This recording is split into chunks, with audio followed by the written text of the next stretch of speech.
Hi, my name is Stephanie Dyer, and I am a professional learning content specialist with the Michigan's Integrated Behavior and Learning Support Initiative.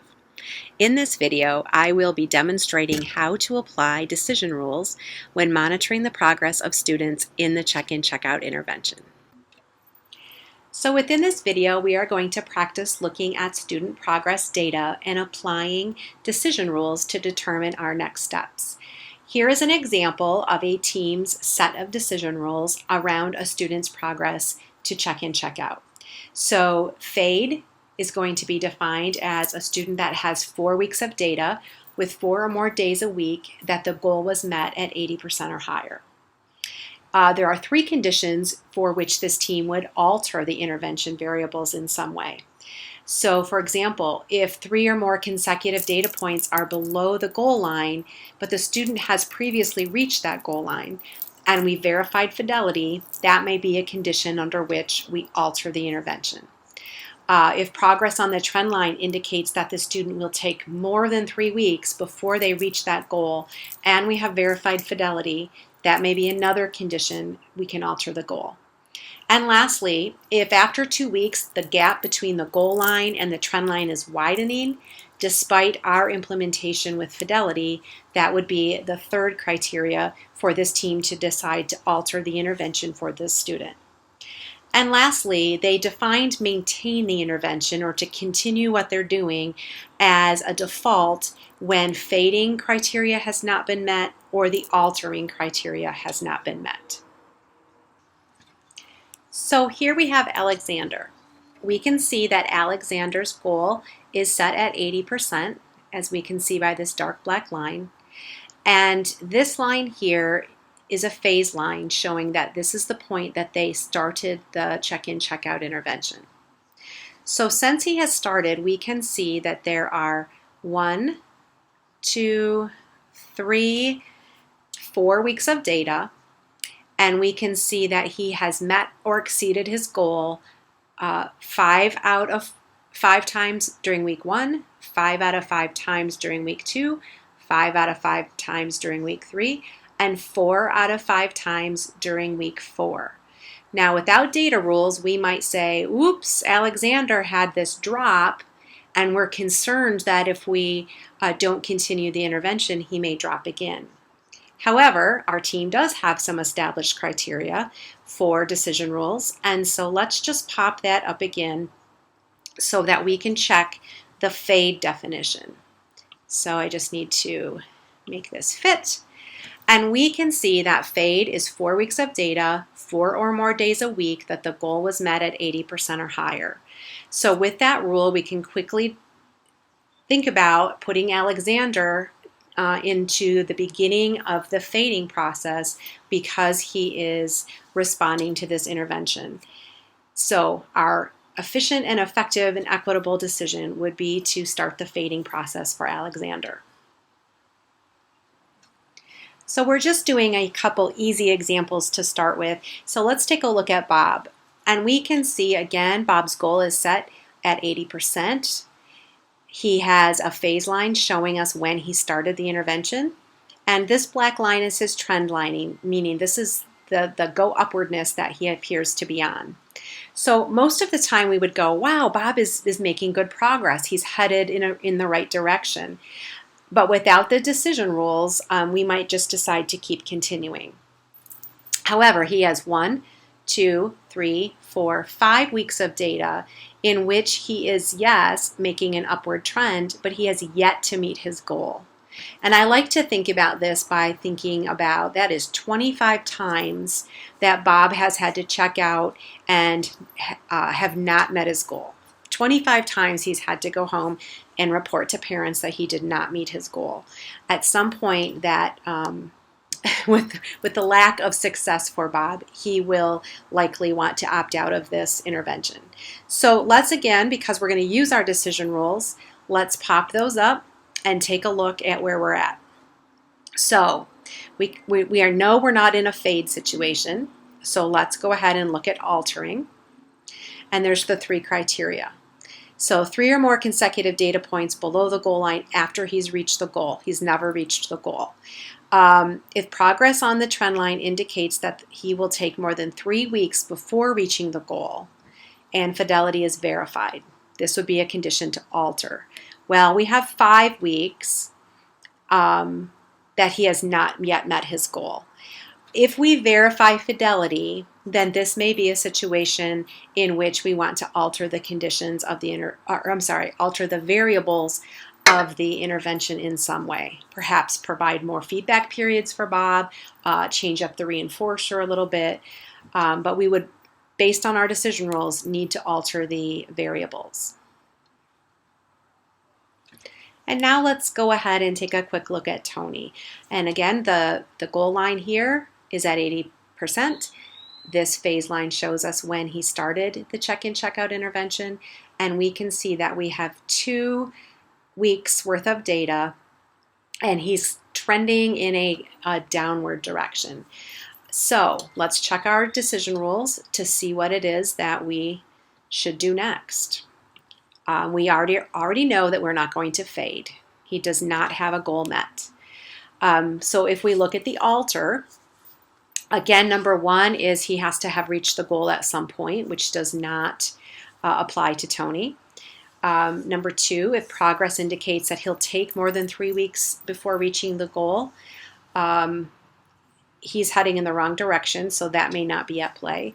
But the third condition, if after 2 weeks the gap between the goal line and the trend line widens despite implementation with fidelity, that is an indicator that we should alter the intervention.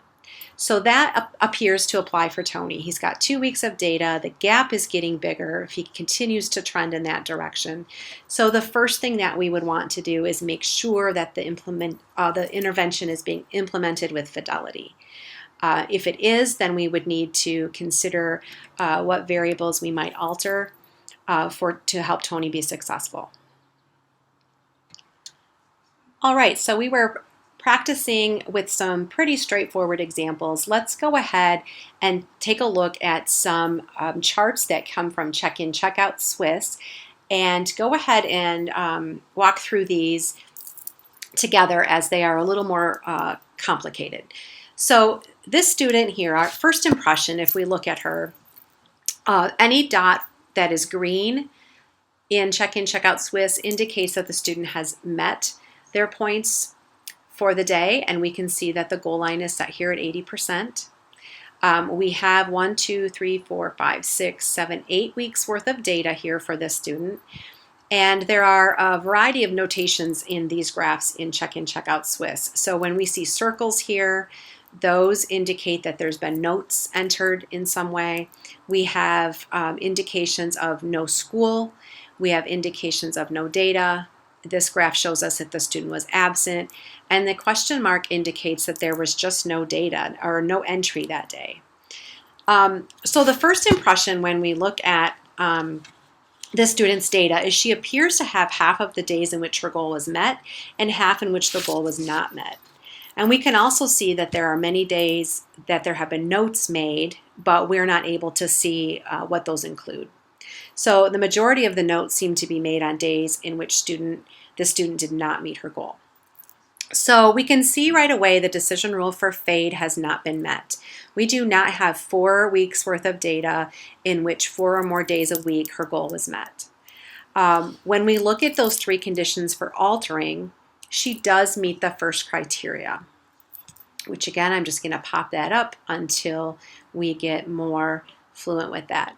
So the first criteria for altering is that if 3 or more consecutive data points are below the goal line after she's reached her goal and fidelity is verified. So we can see that during the last week of data shown on this graph right here, she had 3 consecutive days in which she did not meet her goal despite having met her goal in the past. So based on our decision rules, we would make a decision to alter the intervention variables in some way once we've verified that fidelity was indeed done well with this intervention. So her scattered data pattern could be because we were not implementing consistently. But our decision is going to be to alter the intervention. All right, let's take a look at another student. This student's data pattern clearly shows that he has met his goal really by quite a bit, exceeded his goal on many days, and then there's these significant drops below the goal on other days. So it begs the question, why does that happen, but why are there also so many days where there is no entry? Many of these question marks here. So we would definitely as a team want to be following up on that, as well as is this intervention being implemented with fidelity for this student. So going to our decision rules, we can see that quickly and visually that the decision rule for FADE has not been met. We do not have those 4 weeks with 4 or more days a week. When we look at the 3 criteria for altering the intervention, the one that seems to be at play here are none of them. We don't have 3 consecutive data points below the line once they've met the goal. No. We don't have a trend line that looks like it will take more than 3 weeks because he has clearly met his goal. And we do not have a gap between the goal line and the trend line that's widening. So this student does not meet the FADE criteria nor the alter criteria. So based on our team's decision rules, we would be maintaining the intervention until our next data review period for him. Now again, there are questions that would need to be answered, so the team's action items would be to follow up on those items, checking fidelity, checking the system to see why there are so many days of no entry, etc. Okay, here is another student, and at first blush we look at this and it looks fantastic, all green dots with a daily point goal that looks like it's about at 78%. So the first impression is we can see there are no data points below the goal line, but I also noticed that there are 4 days that there are question marks about data entry. So as a team, we would want to follow up to ensure that we have no systems issues that need to be addressed. But we can see that the decision rule for FADE has been met. This student has around 6 weeks of meeting his goal, at least 4 days each week. And we might find it difficult to let him beginning the fading process because the intervention is clearly working. So sometimes we're hesitant to release a student. But we need to remember that the self-management process is embedded in the fading process, and it will take time. So it does allow a team to monitor a student's data, and we would pull him back into full check-in, check-out if needed. Isn't this fun? Having decision rules to apply makes this very fun and efficient and effective and equitable. All right, let's go ahead and look at this student. And first impression is we can see that she has more days of meeting her goal than not. We can see all those green dots. However, the most consecutive days in a row that she has met her goal is this little strip right here of 4 days. We also can see that there have been several absences. See all the A's? And there's been 4 discipline referrals for her within a 3-week period. There's a couple days with no entry, as we can see with the question marks. So lots going on. So we need to apply our decision rules to help us with this. We can see that the FADE decision rule has not been met. She really only had 1 week where she met her goal on at least 4 days. None of the alter criteria have been met. There's no 3 consecutive data points below the goal after she's reached it once. The progress on the trend line would not say it would take more than 3 weeks to meet her goal. She's clearly met her goal. And we don't see a gap between where she is and where we want her to be. We don't see that. We really just kind of see a lot of inconsistent things. So we want to check on a couple of things. We want to check on the reason for the referrals. We want to, and we can see that they're all on days where she did not meet her goal. That makes sense. We also want to check on the absences. Were they due to an illness? What was something else going on there? And we also, because of the up and down nature of this, very much would want to check on the fidelity of implementation. But based on our decision rules, has not met fade, has not met alter. So this would be a student that we would continue to do what we're doing with her until the next data review period. All right, so let's take a look at one more student, and we can see, looking at his data pattern, that there is inconsistent progress in check-in, check-out. We can see that he's had one discipline referral, and that we have, again, 4 days of no entry, which should be a red flag. Seeing what there's many notes, you can see by these days being circled. So we would also want to know what was in those notes. It may be helpful. But the decision rule for fade has not been met. There's not 4 weeks of 4 more days in each week that he has met his goal. The first option under alter is 3 or more consecutive data points below the goal line after they have reached their goal. Now, this condition has been met in his data pattern twice during these 8 weeks of data. We can see it here, and we can see it here. So ideally, this student's data would have been reviewed at least after 3 weeks, each 3-week segment of data, so that adjustments could be made. So he continued, right here, that would have been a trigger potentially for altering, but they continued the intervention. We here have another potential criterion met for altering, and they continued the intervention. So this one is a little bit more complicated. We can see that he continued to have an inconsistent response to check-in, check-out, and the team should surely question implementation fidelity as well as meet more often to monitor the student's progress. What makes it more difficult is after these periods of 3 consecutive days without meeting points, he has this little streak here where he seems to have, reached his points, more frequently than in the past. So we might be tempted to go, let's just keep maintaining, but let's apply our decision rules, because that's going to help us be effective, efficient, and equitable. So since that alter criteria is technically met, the decision would likely be to alter the intervention in some way. Again, the tricky part is in 7 of the last 8 data points, it looks like the goal is being met and he's on track. So is this an upward trend for him? If so, it doesn't make sense to alter the intervention if he's starting to consistently meet his goal. So since the last 2 days show no entry, the team might decide to continue with just 1 more week of data collection before making a final decision about whether or not to alter the variables. If in 1 more week he shows the inconsistent pattern again, then we would apply that alter decision rule. If within that next week he is meeting his goal, we might again maintain until the next data review. So this one is a little bit more sticky, but we do want to make sure that we are still applying our decision rules as much as possible within the context of what is happening.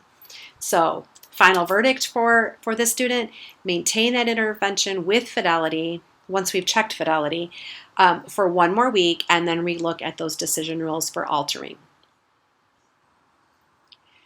So thank you for watching. We certainly hope that this has been helpful as you begin to apply the decision rules to the check-in, check-out intervention as you're monitoring student progress, and hopefully this will give you a little more guidance to do that successfully. Thank you very much, and as always, reach out to my Blissey project staff if you have any further questions. Thank you.